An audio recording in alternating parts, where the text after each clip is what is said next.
हनुमान् श्रीपदो वायुपुत्रो रुद्रो नघोजरः अमृत्यवीरवीरश्च ग्रामवासो जनाश्रयः धनदो निर्गुणः शूरो वीरो निधिपतिर्मुनिः पिङ्गाक्षो वरदो वाग्मी सीताशोकविनाशकः शिवः शर्वत्परो व्यक्तो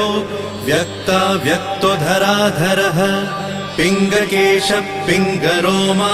श्रुतिगम्यः सनातनः